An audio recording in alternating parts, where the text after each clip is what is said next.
Assalamualaikum warahmatullahi wabarakatuh, teman-teman. Jumpa lagi bersama saya Kang Ipul di sini.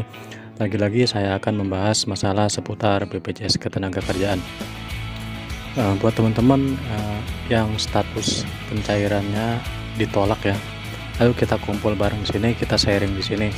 Karena di sini saya akan menceritakan eh, dua makhluk berbeda. Sebut saja yang pertama ini namanya Bapak Saleh ya, dan yang kedua adalah Ibu Eti.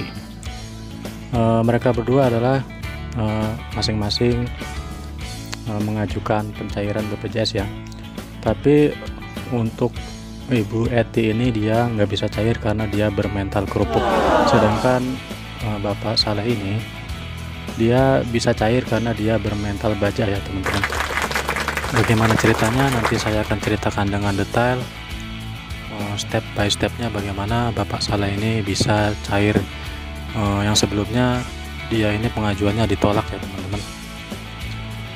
Buat teman-teman yang sama-sama ditolak nih pengajuan pencairan BPJS nya, tonton terus video ini karena saya akan memberikan solusinya ya teman-teman.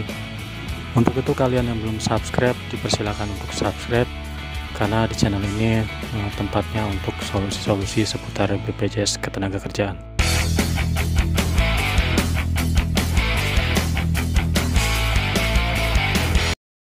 Ini berawal dari keduanya mengajukan klaim pencairan BPJS melalui online ya.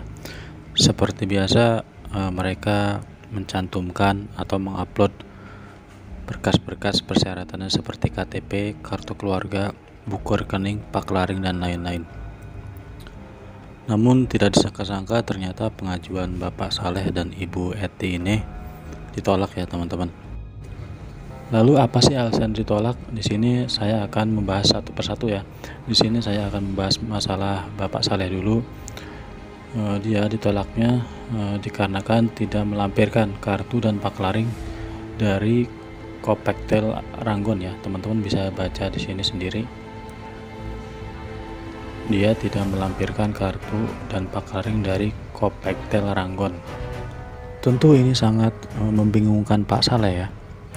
Niat hati ingin mencairkan hanya di satu perusahaan yang terakhir saja, tapi ini justru malah ditanyakan kartu dan paklaring dari perusahaan yang lama gitu. Yang jadi masalah dari Kopektel Ranggon ini kan menurut Pak Saleh ini udah lama banget ya, kurang lebih udah sekitar 10 tahunan ya, 10 tahunan terakhir dia nggak bekerja lagi di perusahaan tersebut. Setelah membaca isi email tersebut, Pak Saleh langsung pusing 7 keliling. Bagaimana tidak, saldo Pak Saleh ini yang akan dicairkan kurang lebih ada cukup lumayan besar ya, kira-kira ada 46 jutaan, hampir 50 juta. Nah, berhubung Pak Saleh ini tetangga dekat saya ya, akhirnya dia konsultasikan ke saya gimana untuk memecahkan masalah ini. Lalu saya tanya ke Pak Saleh, apakah perusahaan ini masih ada ya? Terus dia jawab, udah nggak ada nih, perusahaannya udah bangkrut gitu kan, udah lama banget. Lalu saya tanya lagi, Bapak tahu nggak HRD-nya siapa gitu? Terus dia jawab, kalau HRD-nya saya tahu, namanya Pak Budi kata dia kan. Tahu nggak alamatnya di mana? Kalau alamat detailnya sih kata dia nggak tahu nih, tapi cobalah nanti bakal saya cari, kata dia ya, kata Pak Salehnya. Ya udah,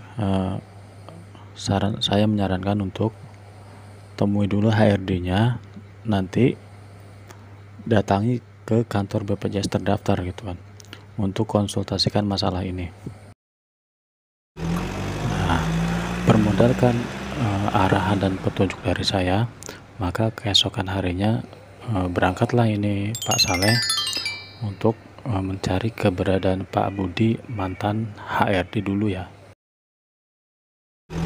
Setelah seharian berkeliling kota, Pak Saleh ini pulang dengan tangan kosong ya. Artinya hari itu dia tidak menemukan keberadaan Pak Budi, mantan HRD dulu. Pada malam harinya Pak Saleh ini hampir nggak bisa tidur ya, karena dia memikirkan bagaimana caranya untuk bisa bertemu dengan Pak Budi, mantan HRD-nya. Lalu ia menghubungi teman-teman kerjanya dulu, siapa tahu ada yang kenal gitu ya, ada yang tahu keberadaan Pak Budi ini di mana gitu. Dan akhirnya adalah ini satu temannya yang tahu gitu ya, bahwa Pak Budi ini tinggal di suatu tempat gitu kan. Akhirnya berkat informasi dari temannya tersebut, keesokan harinya Pak Saleh ini berangkat lagi ya, dengan penuh harapan. Singkat cerita, bertemulah ini Pak Saleh dengan Pak Budi. Akhirnya dia ngobrol-ngobrol gitu ya kan, diskusi untuk memecahkan masalah tentang masalah Kopek Teleranggon ini ya. Lalu akhirnya mereka berdua sepakat untuk mengunjungi kantor BPJS Ketenagakerjaan terdaftar ya. Nanti kita diskusikan di sana katanya. Nah, keesokan harinya tanpa berlama-lama lagi, Pak Saleh dan Pak Budi ini langsung mengunjungi kantor BPJS Ketenagakerjaan terdaftar ya teman-teman. Lalu sampainya di sana mereka diskusi sama petugasnya. Tentu ini petugasnya juga pasti tahu ya, bahwa dari Kopek Teleranggon ini dulu HRD-nya siapa. Nah, kebetulan ini Pak Saleh ini langsung membawa HRD-nya ya. Jadi ceritanya mudah gitu kan. Kalau emang HRD-nya ini, mantan HRD-nya ini membantu gitu kan. Makanya buat teman-teman yang kesulitan nih, misalkan teman-teman punya kendala di Paklaring nih, ya udah teman-teman tuh harus berani gitu kan, berani untuk menemui HRD-nya, jangan takut temui pimpinannya gitu kan, untuk diajak diskusi nih gimana caranya bisa mendapatkan Paklaring. Itu bagi perusahaan yang masih ada ya, yang masih beroperasi. Ini Pak Saleh ini keren ya. Dia tuh udah, perusahaannya udah nggak ada, dia tuh berjuang gitu demi mendapatkan hak dia gitu kan. Apalagi buat teman-teman yang saat ini misalkan kendalanya Paklaring nih, tapi perusahaannya masih ada ya, itu lebih gampang sekali ya teman-teman. Makanya teman-teman ini harus banyak belajar dari Pak Saleh ya teman-teman. Singkat cerita, setelah melakukan diskusi panjang ya, petugas BPJS dengan Pak Saleh dan Pak Budi ini akhirnya kelarlah urusannya ya. Nah, di kantor tersebut Pak Saleh dan Pak HRD-nya ini, mantan HRD-nya, katanya sih menandatangani beberapa surat pernyataan kayak gitu ya teman-teman. Intinya udah beres lah pada hari itu kan. Nah, jadi tinggal nunggu rekening, tinggal nunggu uang saldo JHT-nya itu masuk ke rekening dalam beberapa hari. Nah, kurang lebih seperti itulah cerita tentang Pak Saleh ya teman-teman, yang dia bermental baja. Selanjutnya saya akan menceritakan tentang masalah Ibu Eti ya.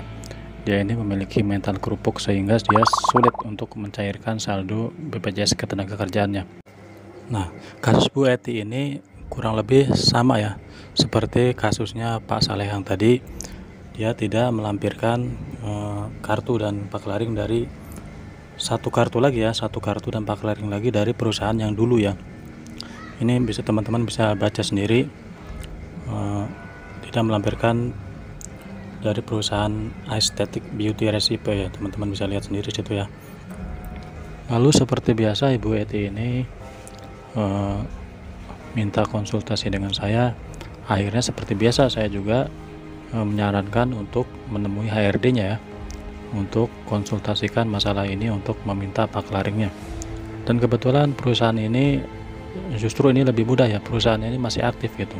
Tapi Ibu Eti ini justru dia malah minder gitu kan, takut mentalnya enggak sebagus mental dari Pak Saleh yang tadi. Akhirnya dia tuh susah ya, saya arahkan begini-begini dia tuh tetap susah gitu. Malah dia menjawabnya seperti ini ya teman-teman, bisa lihat ini WA-nya ya. Ini WA dari Ibu Eti. Percuma Pak, nggak dianggap orang kecil kayak saya gini mah, nggak penting. Cuman kuli, jadi saya malas urus lagi Pak. Nah, gimana? Menurut teman-teman ini Ibu Eti ini orangnya pesimis atau enggak? Ini banyak saya temui ya kejadian seperti ini. Dia itu nggak berani gitu ya menghadap HRD, karena dia saya juga nggak tahu ya karena apa. Asumsi saya ini ada dua kemungkinan ya. Yang pertama emang orangnya itu minder gitu ya, nggak berani menemui orang. Dan yang kedua adalah dia itu sewaktu bekerja dulu ada masalah gitu ya, ada masalah di perusahaannya sehingga dia nggak berani gitu menghadap ke perusahaan atau menghadap HRD-nya. Padahal HRD itu tidak sejahat itu ya teman-teman. Ini justru banyak terjadi adalah orang-orang ini kalah sebelum perang ya. Padahal dia belum menghadap, tapi anggapannya dia itu HRD kadang susah ditemui atau HRD selalu sibuk, kan kita kan belum berusaha gitu. Makanya ini saya tekankan ya buat teman-teman, jadilah seperti Pak Saleh, orangnya pantang mundur gitu kan. Jangan seperti Ibu Eti ini, dia orangnya mental kerupuk, sehingga sampai kapanpun saldo JHT-nya akan tetap mengendap ya teman-teman. Nah, semoga dengan saya hadirkannya cerita kisah nyata ini, semoga menjadi motivasi buat teman-teman nih yang saat ini masih takut-takut ya untuk menghadap perusahaan atau menghadap HRD. Saya tekankan jangan takut ya teman-teman, karena saldo JHT itu adalah hak kita untuk diperjuangkan. Saldo JHT adalah uang kita sendiri, bukan uang perusahaan ataupun uang dari BPJS Ketenagakerjaan. Saldo JHT itu adalah uang yang dipotong dari hasil gaji kita sendiri ya teman-teman, hasil keringat sendiri. Jadi sekali lagi jangan pernah takut untuk memperjuangkan hak kita sendiri ya teman-teman. Oke, mudah-mudahan video ini menjadi inspirasi, menjadi motivasi. Kurang lebihnya mohon maaf. Kalau ada pertanyaan ataupun ada masalah-masalah seputar BPJS Ketenagakerjaan, teman-teman jangan sungkan untuk komentar ya teman-teman. Insya Allah akan saya jawab sesuai kemampuan saya. Sekian dari saya. Jika dirasa video ini bermanfaat, jangan sungkan untuk subscribe.